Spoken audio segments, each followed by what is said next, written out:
Have you ever wondered why people are willing to walk straight into gunfire, turn themselves into living bombs, or even set themselves on fire all for a belief that might not even be true? It sounds insane at first, but human history is filled with stories just like this. People don't just live by their beliefs, they die for them. And the scary part is this isn't rare at all. Some believed the world would end on a certain date. Others were convinced that death would open the door to paradise. Some fought and died for a religion they thought was divine. But if those beliefs weren't real, then all those sacrifices weren't noble, they were tragedies. So here's the question. Why would anyone trade the one and only life they have for a false idea? The answer isn't simple, but it starts with this. Our brains didn't evolve to seek truth. They evolved to keep us alive. Back in ancient times, our ancestors had to stay on high alert. It was always safer to mistake a shadow for a predator than to ignore it and end up eaten. That survival instinct wired our brains to see patterns and connections even when nothing is really there. Over time, those false connections turned into the foundation for belief systems. But false beliefs aren't harmless. They can drive people to kill, to silence others, or to reject reality itself. And once a belief takes root, it's almost impossible to pull out. That's because belief isn't just about logic or facts, it's tied to identity, community, and emotion. Take religion, for example. From childhood, people are told that questioning is dangerous or even sinful. By the time they grow up, those beliefs have fused with their very sense of self. So when you challenge the belief, it feels like you're attacking the person. You could bring undeniable evidence, solid reasoning, and hard science, but people still cling to false beliefs. Because letting go doesn't just mean admitting they were wrong, it can also mean losing their place in the world, their community, even their purpose. Psychologists call this cognitive dissonance, that mental discomfort we feel when new information contradicts what we already believe. And to ease that discomfort, people twist or ignore the truth so it still fits their worldview. This is why logical arguments often fail. You can show someone clear contradictions in their holy book, historical mistakes, or moral problems in the system they follow, and instead of rethinking it, they double down.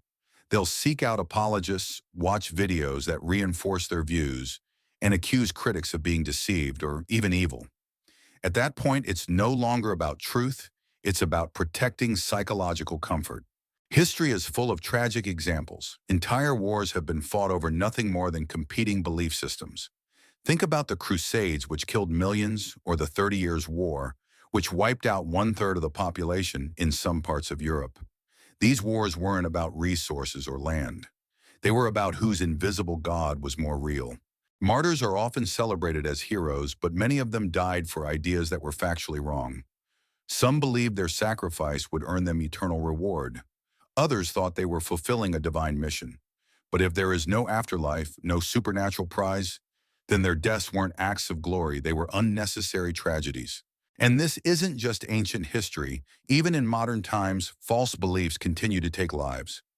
In the late 1990s, 39 members of the Heaven's Gate cult ended their own lives because they believed a spaceship was hiding behind a comet, ready to take them to a higher plane of existence. To them, this wasn't suicide, it was ascension. The belief was completely false, but it felt so real that it dictated life or death decisions. The human mind has a staggering capacity for self-deception. And when group pressure joins in, the effect becomes even more powerful. When everyone around you shares the same false belief, it feels safer to go along with the crowd, even when your gut says something is wrong. That's how cults endure. That's how extremist movements spread. In many societies, especially those deeply shaped by religion, doubting the official story can cost you your job, your friends, or even your life. So people silence their doubts. At first, they pretend to believe. Over time, that pretense hardens into genuine conviction. And when your entire sense of meaning is tied to a belief system, then dying for it can feel like the ultimate act of loyalty. That sense of loyalty gives people something powerful, the illusion of control, the promise of purpose, and the feeling that their sacrifice actually matters. But if the foundation is false, then all of that meaning is built on a lie. Beliefs aren't just ideas, they're stories we tell ourselves to make sense of the world. And human beings love stories. We've been telling them for tens of thousands of years. But sometimes the story becomes more important than the truth. In the story, the hero dies for the cause, and their death feels noble, almost sacred. In reality, though, they're simply gone. Their families grieve. Their potential disappears. And the world moves on unchanged except for the pain left behind. Some argue that dying for a belief gives that belief meaning. But that's backwards. A belief doesn't become true just because someone is willing to die for it. People have died for every kind of contradictory idea imaginable, and that proves nothing except how deeply they were committed. Consider suicide bombers. They genuinely believe their act is righteous. They think they'll be rewarded in another life. But if those beliefs are wrong, then they aren't martyrs. They're victims of misinformation. And this problem isn't confined to religion. Political ideologies can be just as dangerous. Conspiracy theories work the same way. Some people refuse vaccines because they're convinced of a sinister plot. Others believe the earth is flat. A few even reject life-saving medicine because they think it violates divine will. These people aren't stupid, they're convinced. And conviction, when rooted in falsehood, can be deadly. A Pew survey conducted in 2016 revealed something striking. In many countries. More than half the population believes that angels, demons, or miracles are real. These aren't fringe ideas. They're woven deeply into how people understand the world. And when a belief is grounded in faith rather than evidence, no amount of facts can dislodge it. Faith doesn't require proof. In fact, it often resists it. That's where the danger lies. If you don't need evidence to believe something, then you also don't need evidence to act on it, even if that action is violent, destructive, or self-destructive. Religions in particular often reward belief without question. The more blind your faith, the more virtuous you're considered. But that way of thinking runs directly against reason. It conditions people to ignore doubt, to silence skepticism, and to shut out anything that challenges their worldview. Over time, this mindset creates a kind of mental armor. On the surface, it looks like protection, but in reality, it traps the believer inside. What makes this even harder to break is the fact that many beliefs aren't chosen. They're inherited. You're born into them. From childhood, you're taught that these beliefs are sacred, untouchable, and that doubting them will bring punishment. And because children rarely get the tools to question authority, they grow up simply obeying. Later, they pass the same unexamined ideas down to their own children. The cycle repeats generation after generation. And every time someone dies for one of these beliefs, the cycle grows stronger. Their death gets romanticized. They're turned into a symbol, a martyr. Their story gets passed down, polished, and retold not as a warning, but as inspiration. What's left behind isn't truth or clarity, it's silence, myth, and repetition. The irony is this: the people most willing to die for their beliefs are often the least willing to examine them. To them, questioning feels like weakness. But in reality, true strength lies in asking, what if I'm wrong? That single question has the power to save lives. It's the doorway to evidence, learning, and growth. It's the spark that pulls us out of the trap of blind faith and into a world where ideas can be tested, challenged, and improved.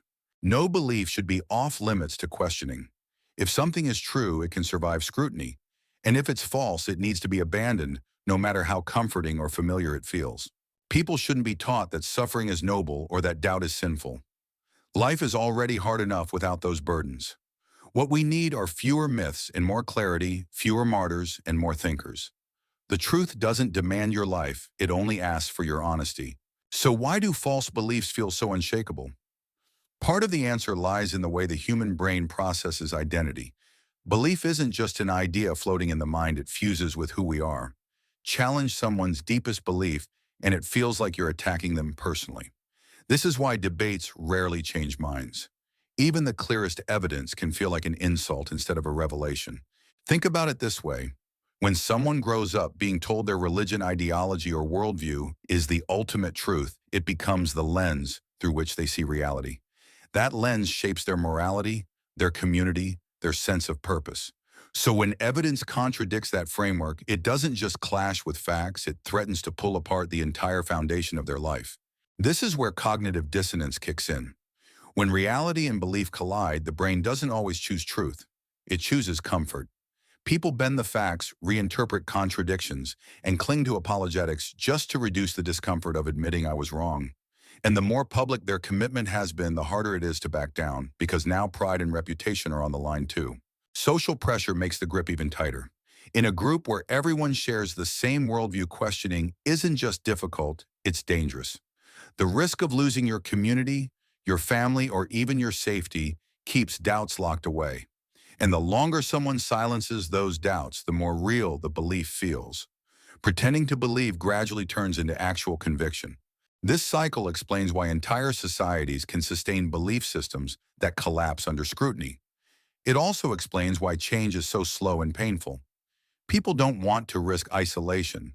They don't want to face the abyss of uncertainty. It feels safer to cling to the familiar, even when the familiar is false. And that's the core tragedy. Human beings capable of incredible intelligence and creativity often trap themselves in prisons of belief. Not because they're ignorant, but because they're afraid of what comes after letting go. Fear of letting go is powerful, but so is the comfort of belonging. Humans are social creatures. We crave connection, community, and meaning. And belief systems, whether religious, political, or conspiratorial, offer all three. They provide ready-made answers to life's hardest questions. They tell you who you are, where you belong, and why your suffering matters.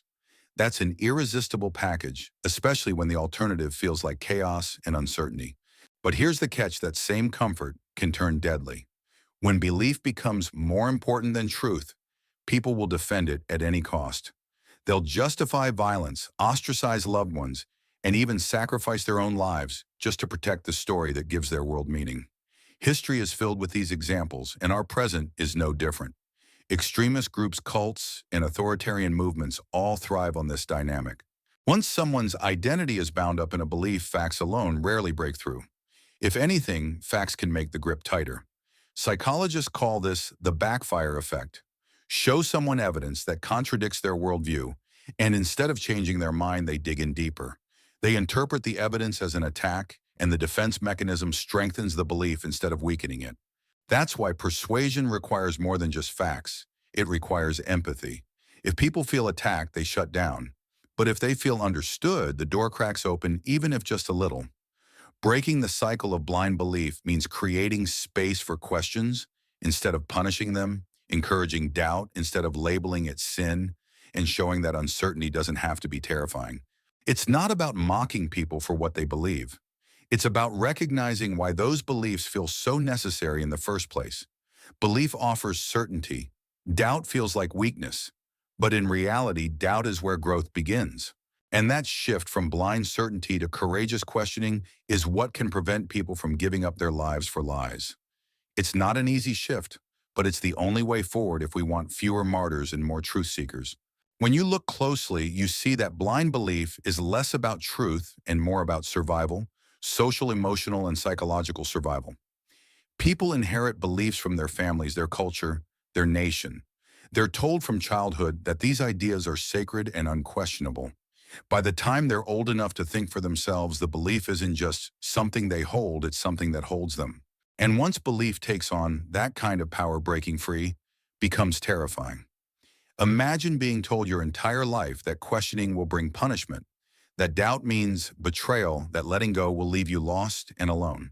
That kind of conditioning doesn't just shape what you believe, it shapes who you are. So even if the evidence is overwhelming, the cost of leaving feels unbearable. Every generation that accepts these ideas without questioning them passes them down again, reinforcing the cycle. And every time someone dies for the belief, their death is used to strengthen it further. They're remembered as heroes, symbols, or martyrs. Their suffering is romanticized instead of recognized for what it really is: a tragedy born from misinformation. The silence left behind becomes part of the myth, and the story continues. This is why false beliefs can endure for centuries. They don't survive because they're true. They survive because they're protected by fear, by tradition, by identity, and by the human need for meaning. And as long as those forces remain, beliefs don't need evidence to thrive. They just need people willing to obey, conform, and repeat the story. But here's the paradox: the more someone is willing to die for their belief, the less likely they are to ever examine it. To them, questioning feels like weakness. But in truth, asking, "What if I'm wrong?" is the bravest thing a person can do. That single question can open doors to knowledge, growth, and freedom. The real danger isn't that people believe in something false, it's that they stop asking questions altogether. Because once questioning ends, progress ends. And that's how humanity traps itself in cycles of suffering that could have been broken generations ago. So what's the way out? It starts with a shift in mindset, understanding that truth doesn't demand sacrifice, only honesty. No belief should be placed beyond scrutiny. If an idea is true, it can withstand questions. If it's false, then no amount of loyalty or suffering will ever make it real. This means teaching people from the very beginning that doubt is not a sin, but a strength. That asking hard questions isn't betrayal, it's progress. That real courage isn't shown in dying for a belief, but in being willing to challenge it, refine it, and even if necessary, abandon it. The world doesn't need more martyrs. It needs more thinkers. People who are willing to step outside the stories they were given and examine reality as it is. People who can separate identity from ideology and find meaning without surrendering their ability to question. And that's not easy. It requires humility, the willingness to admit I might be wrong. It requires resilience, the strength to face the discomfort of uncertainty. And above all, it requires honesty, choosing evidence over comfort, clarity over myth, reality over illusion. When people make that shift, they don't just save themselves, they save others. They stop passing down cycles of blind belief. They teach their children to think, to question, to explore. They break the chain that has bound humanity for so long. Because here's the truth: suffering is not noble.